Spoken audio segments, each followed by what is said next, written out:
A principios de la década de 1950, el biólogo estadounidense James Watson y el físico británico Francis Crick propusieron el famoso modelo de la doble hélice del ADN. Fueron los primeros en cruzar la línea de meta de esta carrera científica, en la que otros como Linus Pauling, quien descubrió la estructura secundaria de las proteínas, también trataban de encontrar el modelo correcto. En lugar de realizar nuevos experimentos en el laboratorio, Watson y Crick principalmente recolectaron y analizaron fragmentos de información existente y los juntaron de forma novedosa y reveladora. Algunas de sus pistas más importantes sobre la estructura del ADN fueron productos del trabajo de Rosalind Franklin, una química que trabajaba en el laboratorio del físico Maurice Wilkins. Franklin era experta en una poderosa técnica para la determinación de la estructura de moléculas conocida como cristalografía de rayos X. Cuando la forma cristalizada de una molécula como el ADN se expone a rayos X, los átomos en el cristal desvían algunos de los rayos y forman un patrón de difracción que da pistas sobre la estructura de la molécula. La cristalografía de Franklin dio a Watson y Crick una importante pista sobre la estructura del ADN. Algunas de estas provenían de la famosa imagen 51, una imagen de difracción de rayos X del ADN sorprendente y extraordinariamente clara que produjeron Franklin y su estudiante de posgrado. El patrón de difracción de forma de X de la imagen de Franklin inmediatamente le sugirió a Watson una estructura helicoidal de dos cadenas para el ADN. Watson y Crick reunieron datos de varios investigadores, entre ellos Franklin Wilkins, Charles Gaff y otros, para ensamblar su célebre modelo de la estructura 3D del ADN. En 1962, James Watson, Francis Crick y Maurice Wilkins recibieron el Premio Nobel de Medicina. Desafortunadamente para entonces, Franklin había muerto y los premios Nobel no se otorgan póstumamente. James Watson nació en Chicago en 1928, fue un bioquímico y genetista estadounidense, considerado uno de los padres de la biología molecular. Recibió el Premio Nobel de Fisiología y Medicina en 1962 por el descubrimiento de la estructura molecular en doble hélice del ácido desoxirribonucleico o ADN y de su funcionamiento como molécula transmisora de la herencia biológica. Dirigió el proyecto de genoma humano desde 1988 hasta 1992, año en el que renunció como protesta a la posibilidad de que se patentasen los genes. James D. Watson estudió en su ciudad natal y en Indiana. En 1947 obtuvo el equivalente a una licenciatura en zoología y en 1950 se doctora en zoología por la Universidad de Indiana. En esta universidad conoció a genetistas y microbiólogos que despertaron su interés por la genética y la microbiología. Su tesis fue dirigida por el biólogo italiano Salvador Edward Luria, quien versaba ya sobre los efectos de los rayos X en la multiplicación de los bacteriófagos. Posteriormente completó sus estudios con una beca postdoctoral en el Consejo Nacional de Investigación de Copenhague, donde se estaban realizando investigaciones sobre la estructura de las grandes moléculas biológicas. Allí se interesó por la química estructural de los ácidos nucleicos y trabajó en el ADN de las partículas víricas infecciosas. Conoció en un simposio celebrado en la ciudad de Nápoles el trabajo del investigador Maurice Wilkins, y ello lo hizo centrar el rumbo de sus investigaciones hacia el descubrimiento de la química estructural de las moléculas biológicas. Francis Copto Crick nació el 8 de junio de 1916 y falleció en 2004. Crick fue un físico, biólogo molecular y un neurocientífico británico. Crick recibió junto a James Watson y Wilkins el Premio Nobel de Medicina en 1962 por sus descubrimientos concernientes a la estructura molecular del ADN y su importancia para la transferencia de información en la materia viva. Crick estudió física en el University College en London y se licenció en ciencias en 1937 a sus 21 años de edad. Durante la Segunda Guerra Mundial, que terminó con su carrera de físico, Crick se incorporó en 1939 a las investigaciones sobre las minas submarinas magnéticas y acústicas por encargo de la Marina Real Británica. Al terminar la guerra, Crick se interesó por la biología y la química. En 1951 comenzó a trabajar con James Watson y consagra todo su tiempo a descubrir la estructura molecular del ADN. Este descubrimiento le valió el Premio Nobel de Medicina en 1962 junto a James Watson y al británico de origen neozelandés Wilkins. En 1937 entró al Salk Institute for Biological Study en la Universidad de San Diego para llevar a cabo investigaciones en neurociencias.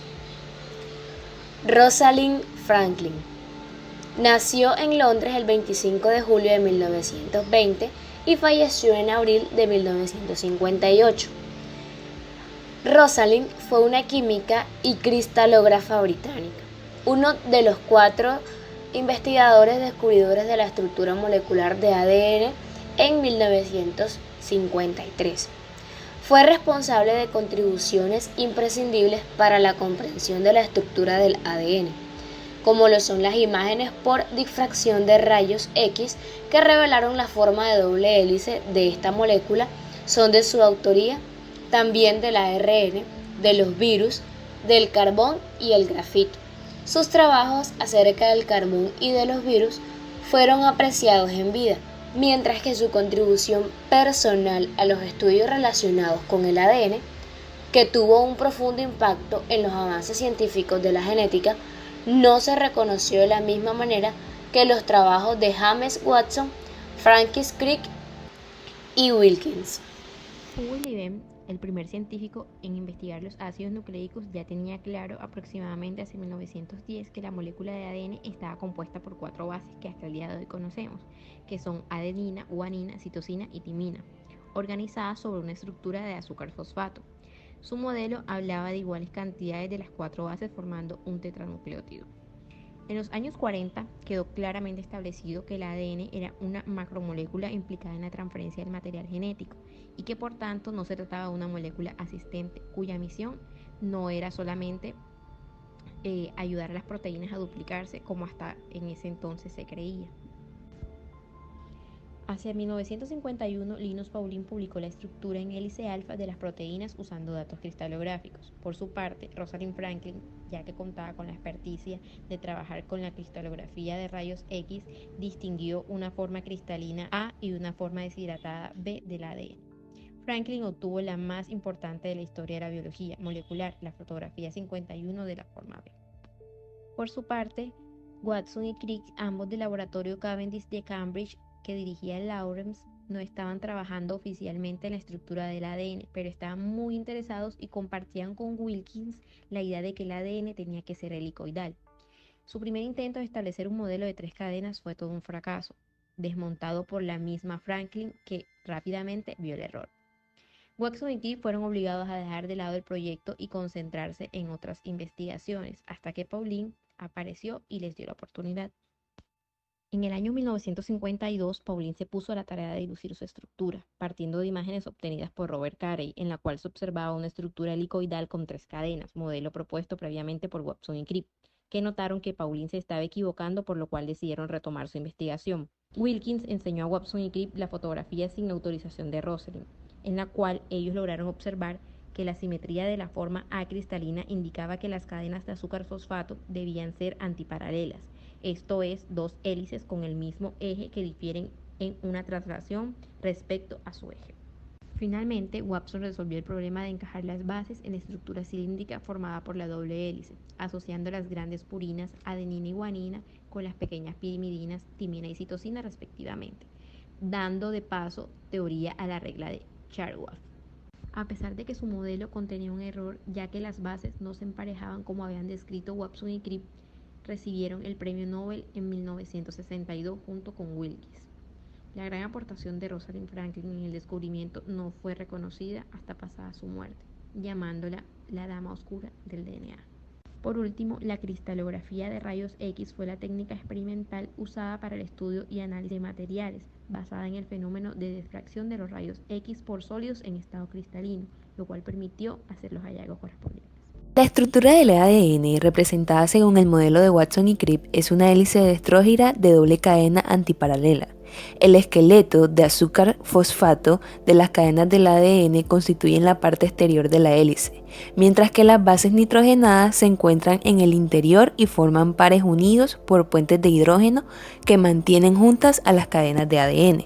Su orientación antiparalela significa que se compone de 2 cadenas que corren una junto a la otra pero en direcciones opuestas. En una molécula de ADN de doble cadena, el extremo 5' de una cadena se alinea con el extremo 3' de su pareja y viceversa. Las dos cadenas de ADN giran una alrededor de la otra para formar una hélice de estrógira.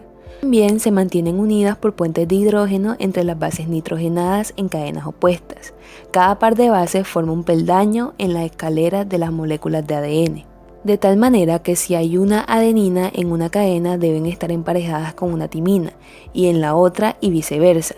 Del mismo modo, una guanina en una cadena siempre debe tener una citosina como compañera en la cadena opuesta.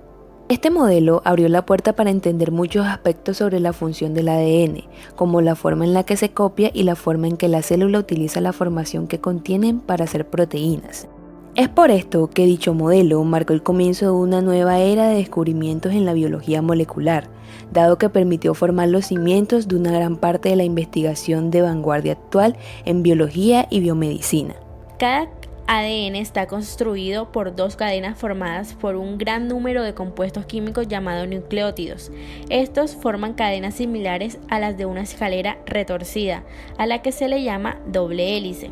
Cada nucleótido está formado por tres compuestos, una molécula de azúcar llamada desoxirribosa, un grupo fosfato y 4 compuestos nitrogenados, a los que se les llama bases.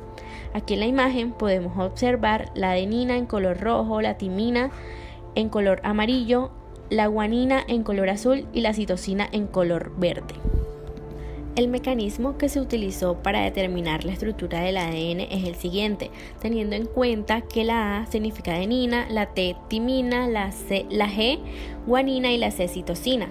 Entonces tenemos que si en el renglón superior hay una A, en el inferior se pone una T, y si por el contrario en el renglón de arriba hay una C, en el de abajo se pone una G, lo que describe que la parte superior determina lo que se escribirá en la parte inferior.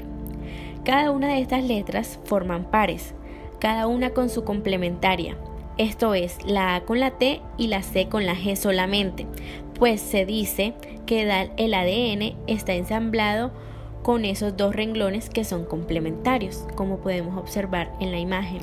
Por último, pero no menos importante, las aplicaciones del ADN.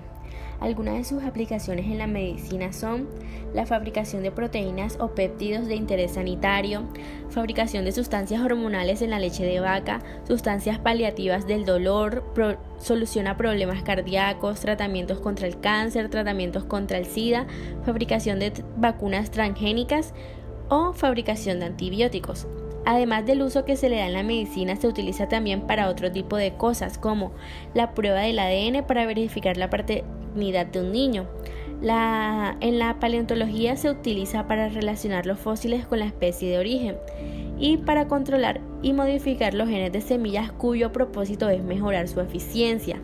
El uso del ADN es muy variante, todo depende de lo que se pretende hacer con él y es muy útil ya que se pueden alterar los genes. Puede ser muy útil a la hora de querer aumentar la capacidad de alguna planta para que su producción aumente.